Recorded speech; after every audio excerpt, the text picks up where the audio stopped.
gentlemen, here we are. This is RO number 52. In my book, I have it written down that I tried to call this gentleman. His name's Russell. Russell is a nice man. I spent 10 or 15 minutes on the phone with him yesterday, talking to him about this amp. And then when I was done with him on the phone, I went to hang up, and all I hear is, yeah! He's so excited that his turn has come. I just did RO number 58, and RO number 58 was also an Ameritron. The same thing as this AL, whatever it is, ALS. Yeah, Als-500m. Same problem with this that was with the other one. It's got them PP100 transistors in it, and they, well, one or more of them let go. So we've got to do the exact same thing we just did to that other amplifier, but on the opposite end of the scale. The other gentleman didn't want me to modify anything on the inside of his amp. He just wanted the transistors changed. This amplifier, on the other hand, I have full carte blanche to do whatever I want.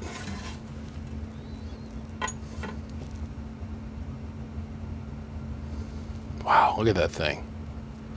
Combiner is fried. Look at this. I have full carte blanche to do whatever I want. And he just kept going and going and going. Whew, that thing is smoked. It got so hot that the boards bowed. So I'd have to say that odds are probably fairly good that this side is the one that had the problem. All right. And it looks like somebody has done a amazingly poor job at repilling this thing at some point or another. This does not have the 10-meter board in it over here. Not at all. But we can clearly see where somebody has been in here with a soldering iron and given it the what for. Look at these resistors are all beat down.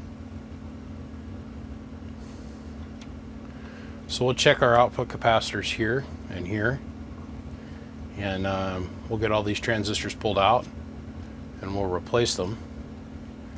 And then we're going to upgrade some stuff on the power wire side of things here on the plug. We'll upgrade this and we'll upgrade the grounds. And he likes to use this thing in competition mode, primarily CW or RIDI, he says, mostly RIDI. So we'll have to really double check to make sure the relay is in top shape.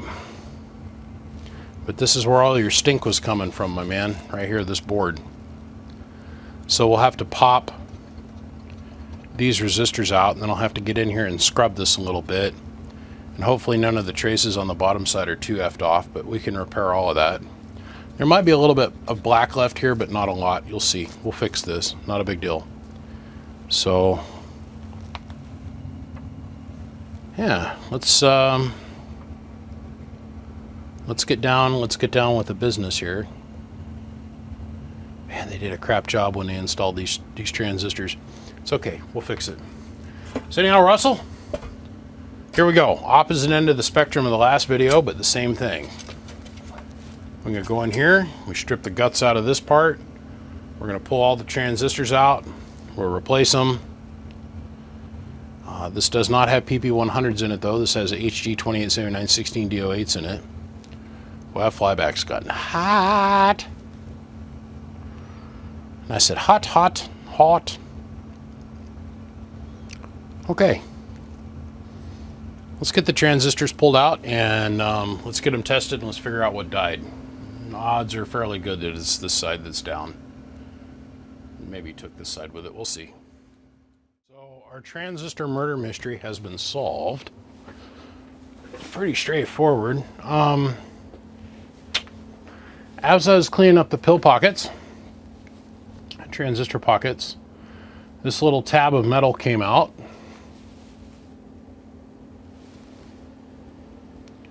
And if some of you might recognize that, is the tab off the end of the transistor. So the previous transistors that were in here they did such a crummy job of replacing the parts that it, well, they left one of the tabs in there. So I unsoldered these transistors and I pulled them out. I couldn't help but notice, I'll show this here in just a second on camera. I haven't tested these yet. It's got an HFE gain of 29. It's still a good part. It was never soldered in all the way. Look at the tab, you'll see that there's barely any solder. So it just basically unsoldered itself. This one here, let's test it. I unsoldered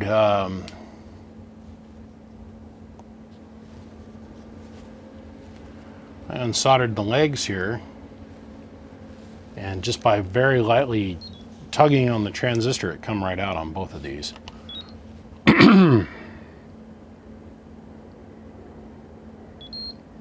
28. So same story with this one here. If we look at the back side of the transistor here, there's no solder whatsoever making any contact. On the top side, there's little to no solder as well. So it would not surprise me whatsoever that this transistor is also good. One that's probably down is that one, but we'll see here.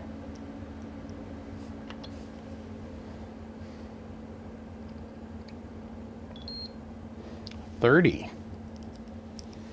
It's an awfully high gain. We'll see what happens here.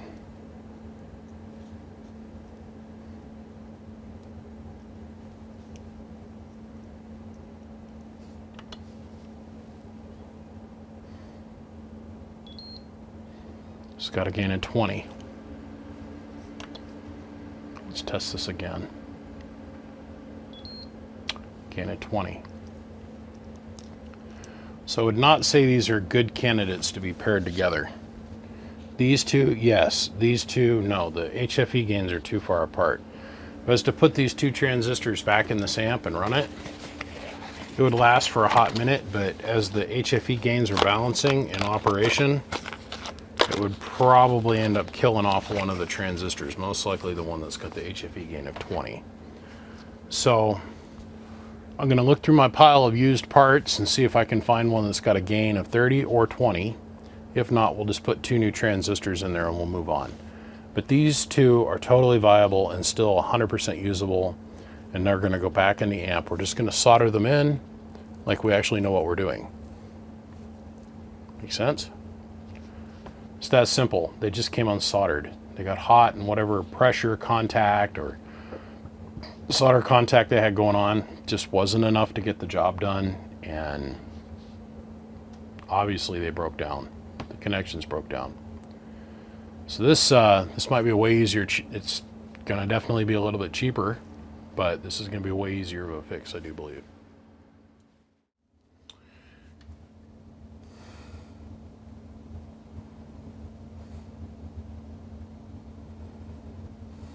That is epic.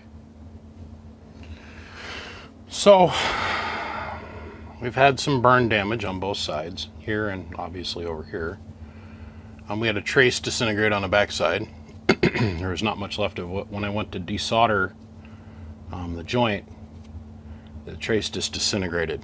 So took a little bit of work to get this thing out, but I think most of this is smoke damage for the most part. So what we're going to do is we're going to very carefully scrub the board with 91% rubbing alcohol. We're going to get all the grit off the combiner. We've got to get all of this carbon off of here for the most part, and do a little slight epoxy glaze over the top. So we're going to wash this down, then I'll sand the board back a little bit, not a lot, and then I'm going to come back and put a little bit of epoxy on it. The carbon conducts, so we've got to create a non-conductive, an insulative surface between A to B. And let's see how well this turns out. So this would be before. So after quite a bit of sanding and some cleaning, We're all the way down to where we got all the carbon off. This has got a pretty heavy divot in it now. So what we do is we take this 2-part epoxy and we're going to put it in this divot and this divot. The reason is we got to have an insulation value here that the circuit is designed to operate with. I mean, we can come back and repair this trace, it's not a big deal. But this here, we've got to repair this. We've got to add some material back in here because there's a nice big deep dish divot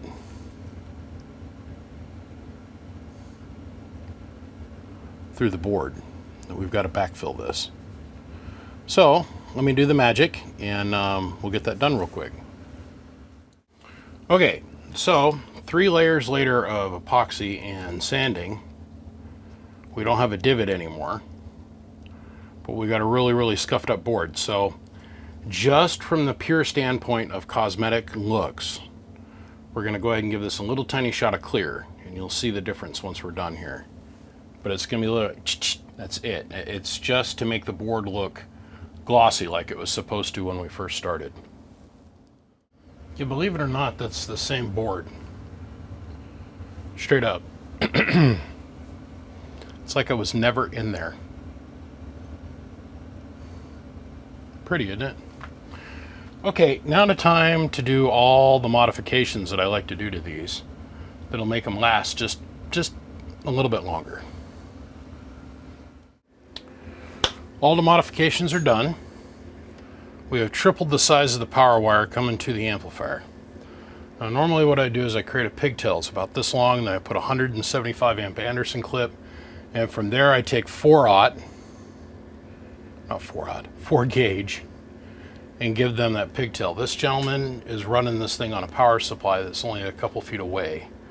So I'm gonna give him, I mean, he's got a good 5.5 feet of wire here, so you can get to his power supply. Now what I want you to do is turn that power supply voltage up as high as you can get it.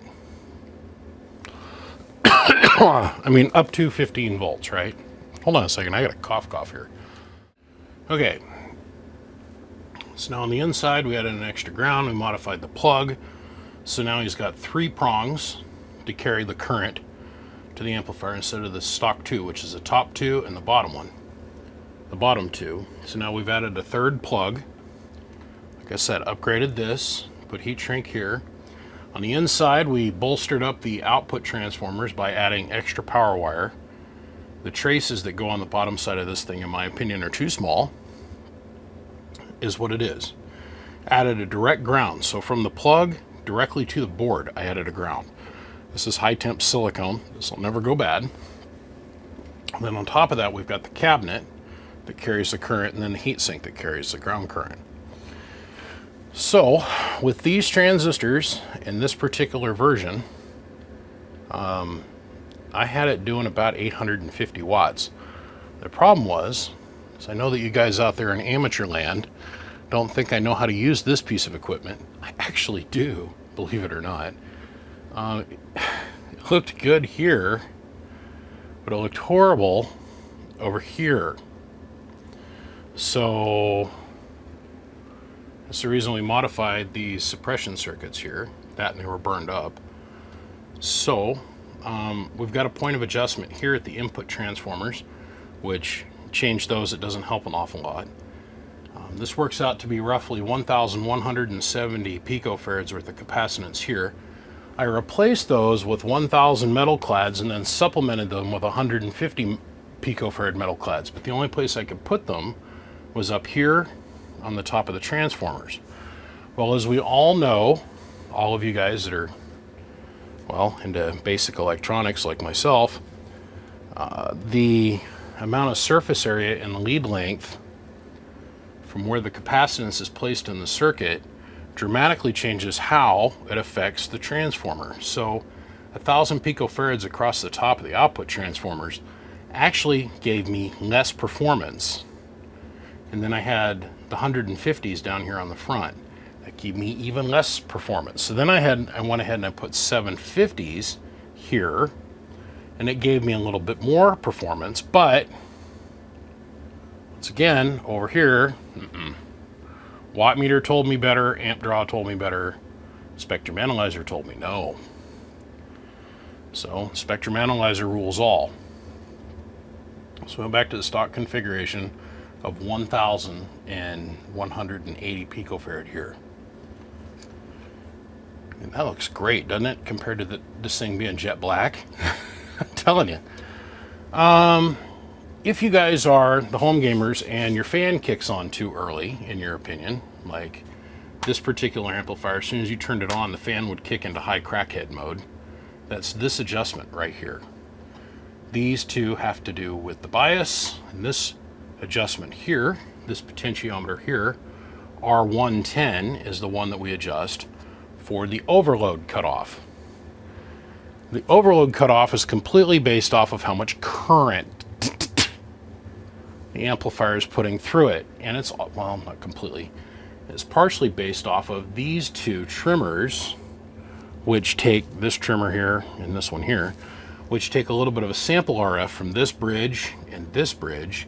And if the output voltage of that circuit gets a little too high, otherwise it says amp's being overdriven, it's hypersaturated, click, throws it into overload protection. Long and the short of this thing is it does about 500 watts across all the bands, but it's really clean. And I don't know about you all, I'll take 500 watts of really clean power versus looking good like Hollywood watts on the watt meter and dirty power. So, that being said, let's go ahead and let's run it. There's not a lot of other adjustments here, by the way. The input is primarily hidden behind this attenuator pack. This one here and this one here, these are separate, by the way. The attenuator pack hides the input circuitry, which is not resonant, but that's exactly what you want for a multi-band amplifier. You cannot make this circuit hyper-resonant like what we do in the funny channels, funny frequencies. That's how we achieve the performance out of these components. That's why this same number of transistors, we can get 1,000 watts out of it relatively clean. Believe it or not, we can do that. And it's because the circuit is so hyper-tuned. It will not resonate anything outside of the 11 meter band. It just won't do it. You try to work it on 10 meter and the power output drops way off. It's because the circuit won't let anything pass except for what's in the 11 meter band for the most part. There might be a little second or third order harmonic, but it's very small. It's only 4 or 5 watts, if anything. And people, they cry about it. Well, I got a lot of reflect, but then when I modulate, my reflect drops way down. What's causing that is the circuit, okay, just like I said. We have a filter network that suppresses most of our harmonics. So if I'm able to change components here and it show up over there on the spectrum analyzer as filth, that's because it's overloading this trap, this tuned filter network, and its ability to capture it and turn it into heat or suppress it. Okay. So let's go ahead, let's run it through its paces. We're going to use the ICOM 7300, this guy right here. We're going to start out on 160 meters. So save ourselves the having to pan the camera around anymore. At 1 2 1 2 1 2 1 2. That is the radio all by itself. Now let's go ahead and turn the amplifier on. We'll step on the pedal.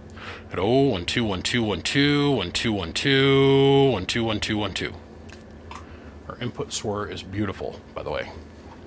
I'd hope so. This attenuator is doing its job. I could technically adjust these capacitors, but I don't want to mess with that mojo. That cap, that cap. That's how we adjust the input tune here and here and here. We don't want to play with those. Over here on the Bird 43, or 7/8 line section, however you want to look at it. This is our peak envelope power. This is our Bird, whatever you want to call it. Got in a huge debate this morning on a guy on one of my videos where he was like, why do you make fun of that? It comes from the field that I work in.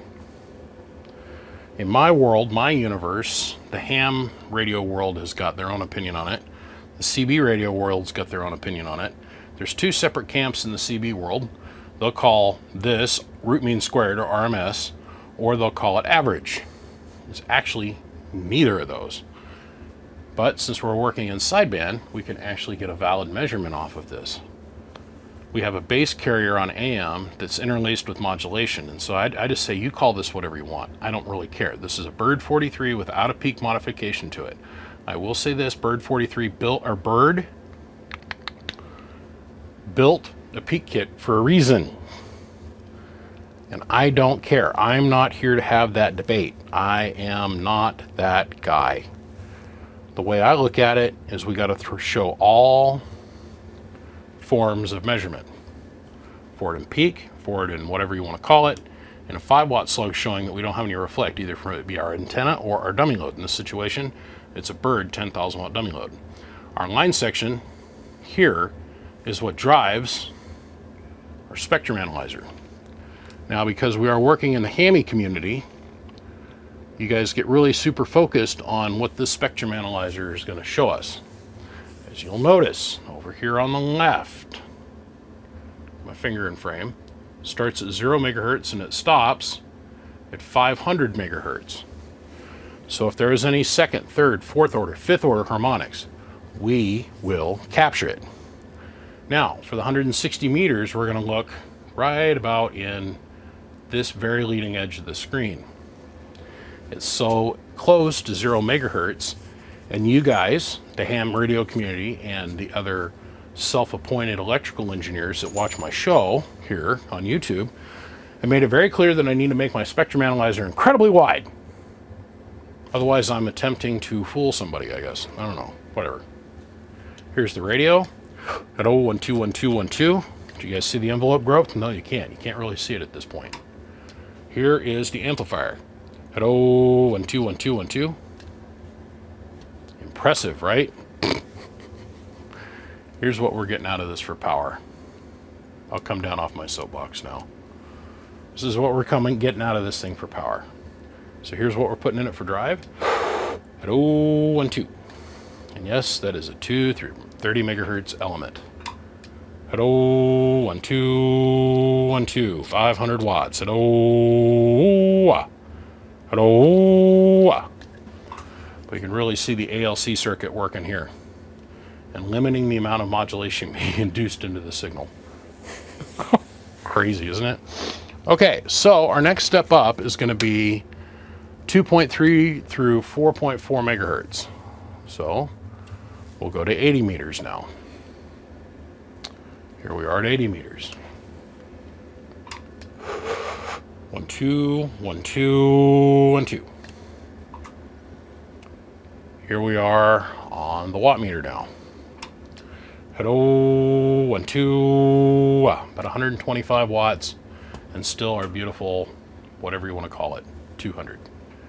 Let's go over here to the spectrum analyzer. Let's get way in here.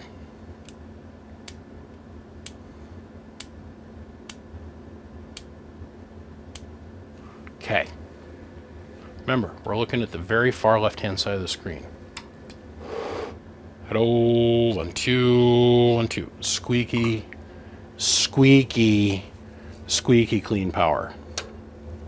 Okay, now we're going to go for 4.4 to 8 megahertz. So now we'll go over here, we'll dial up 7 megahertz. Here's the radio at 01212. Here's the amplifier at 01212121212. It's times like these when I wish I had an analog scope. Well, for the spectrum analyzer, from time to time. At audio. See, our power performance is not changed. And then we'll come over here to the ICOM at 01212. We're seeing the same performance. Now, the main reason that this thing is here is because the gentleman was on 20 meters. So now we're going to go from 8 megahertz to 14.5, that position on the amplifier. So now we'll say 10. All right. 1, 2, 1, 2, 1, 2, 1, 2.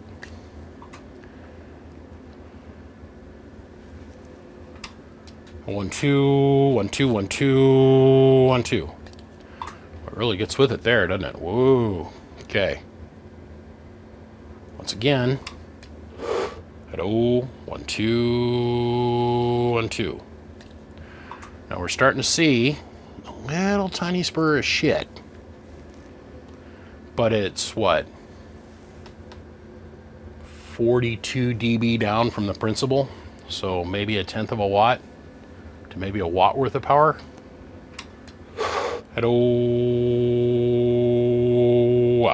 That's just me modulating with my voice. If we were going to do this to actual bench standards, I would put like what, 1,000 megahertz modulated tone directly into the radio. Blah, blah, blah, blah. Okay. Now, without having to change any switches on the front of the radio, we're going to go to the low end of 14 megahertz. This thing was hooked up and running, and the guy had an auto tuner that was in line. He pushed the button on the auto tuner by accident and went into operation. So the output schwur, the output standing wave ratio, went really high on this amplifier, and that's what caused the combiner to burn up and the transistors to no longer let it work. This thing went to 0 output. So, radio, hello, 1, 2, 1, 2. Amplifier, hello, 1, 2, 1, 2, 1, 2, 1, 2. So we're seeing a little bit of harmonic, but it's at what? 40 something megahertz or 37 dB down. Still not enough for us to be concerned with. Hello, 1, 2, 1, 2. Power output on the watt meter. Hello, 1, 2. Same and same. And then back over here to the ICOM. Hello, 1, 2, 1, 2, 1, 2. So, now as we all know, there are two different modes of operation for this band. We have our 14.5 megahertz, but then we have 14.5 to 21 point, whatever it is, 6. So now we'll flip the switch, which engages a different set of filters here. And we're going to go over here to the radio. We have not changed frequency of the radio at all. Input tune. Hello, 1, 2, 1, 2, 1, 2, 1, 2, 1, 2. It's not so happy there. As you'll notice, we'll have a 1.5 SDBR, which is still perfectly acceptable. Crazies, I swear. Okay. I have guys all the time, they call me my amplifier. The input tune is a 1.2 or a 1.3, and it comes from this radio right here. The whole Striker community. It's got a 1.2 SWR, but when I talk to my antenna, it's flat. Is there something wrong with the box? No, run it. Shut up. Be quiet. Hello, 1, 2. Look at the power output difference, though. 1, 2, 1, 2, 1, 2. It all has to do with the filtering circuit. Let's come over here and look at the spectrum analyzer. Now we're going to see that same huge harmonic spike that we just had.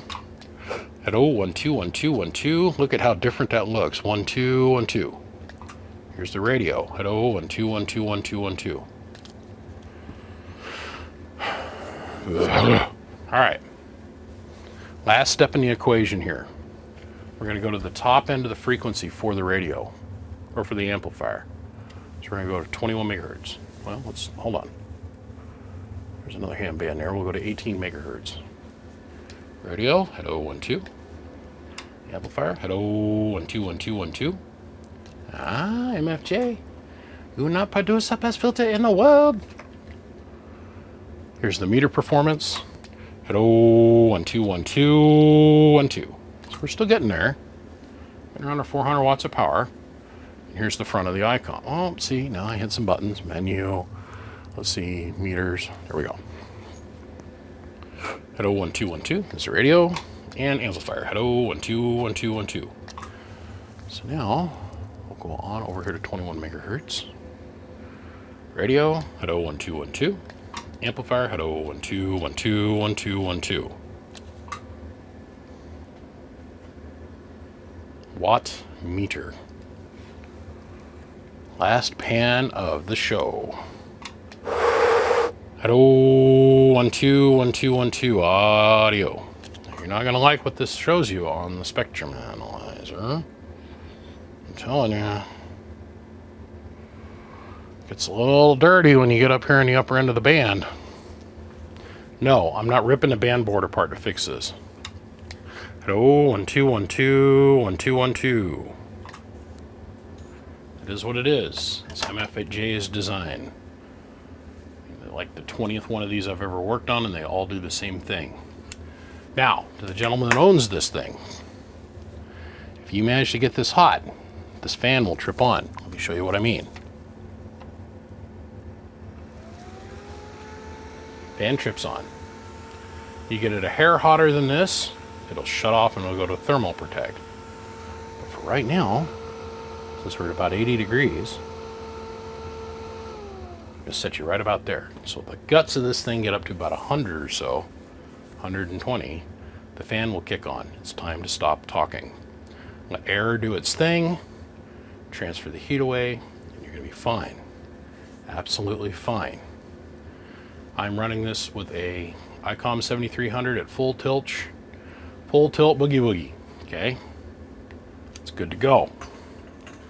So now we've gone over all the peripherals on this thing. It came in here completely broken and burned. It's seen better days, and it's leaving out of here in one piece, working everywhere. Go get the 10-meter board. So when that 10-meter board gets in there, believe it or not, it changes how that looks over there. Just saying. Anyhow, gentlemen, I'm gonna run. We're done with this. I'm gonna put all the screws in it. Let's stick a little BBI decal on it. I'm gonna send this off to my customer, who was incredibly excited that I was gonna work on his amp. And I mean, incredibly excited. Guess what we got coming up next? An Ameritron, Als-500. But this one, we're going to put the Toshibas in it. And we're going to tweak the circuit even a little bit more, because it's got Toshibas, which are way more forgiving than these HG 2879s. I don't care. I feel very comfortable in this statement. The HG 2879 16D08 is not and does not have the same reliability and tolerance to output SWR and the things that we do with it in the amateur community as the Toshiba. The Toshiba has 40 years of very solid performance. Did I make that statement based upon it? For 25 years, every radio that we paid thousands and thousands of dollars on it for, the Toshiba was the final stage in the equation. It was. It just was. So, the next gentleman that I'm working for, he wants me to do all the mods to it, but we're going to do it differently. He's getting it with 4-gauge coming off an Anderson clip. And we're going to change the transistors in it from the PP100s to Toshibas. Just cause. This guy's actually got RO number 52, so we're going to say RO number 52 is done. But we're doing this out of order because when I tried to contact him, I couldn't reach him and I just moved on. So we're at RO 59, I think, at this point. Got a couple more other things coming. There's more, and there's more, and there's more, and there's more, and there's more coming. Have faith. On that note, I want to say thank you to everybody that's tuned in to follow along and watch. Thanks to my Patreon supporters. They are the reason that we've been able to enjoy the last, almost 40 minutes of this YouTube video with no commercial interruptions, which have become absurd on YouTube, by the way. They're now over a minute. I tried to watch a video the other day on my phone about my ad blocker on a channel I like to watch. They had 9 one-minute long advertisements in a 37-minute video. All that says to me is YouTube is running out of money. 9 non-skippable ads that were 1 minute or longer. I, on the other hand, am not that greedy, so I don't need to worry about it. I don't. And Raid, Shadow Legend, and all those guys, you'll never get me to pump up a VPN blocker or any of that other crap because of these guys, which are made up of a large group of you guys. I also had a gentleman call me today. He took an hour and a half of my day. I did the first Als-500 video the other day. I put it up in the Patreon group, released it to the public, and I got hit with a tsunami wave of people that have also sent their Als-500s in. This one guy just didn't quite understand. I kept saying, well, was it signed for? He goes, yes. Then I was like, well, then I have it. Well, can you tell me if you have it or not? I said, dude, it's going to take me an hour to go out and move everything around just to find your one piece of equipment to tell you that I have it. It was signed for. That means I have it here. Well, I need you to find it. So I went digging. He called me today. We talked on the phone. I said, cool. I got his name. I went digging. Hour and a half later, got it all dug up. I said, homie, is that all you needed? And he goes, well, yeah.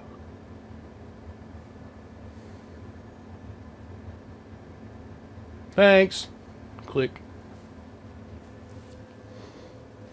All the time messaging him back and forth last night until almost 3:30 in the morning. And then an hour and a half of my day today to move everything around to find his amp that I'm not going to be able to work on until the end of this year anyhow. Even though it showed that it had been delivered, it showed that it had been signed for, it showed that I had it. He wanted me to say, yes, I physically have his amp. Just gotta be patient in this game, dude. Everybody only thinks about themselves most of the time. It's very interesting, but be patient, be kind to each other, be respectful. I'm grateful for every single one of you guys. Thank you for your support. Thank you for the clicks, the likes, the thumbs ups, the shares, the comments. It all helps. I'm on to the next Ameritron, gentlemen. I appreciate you. I'll see you. Click, click, click. Boom diggity.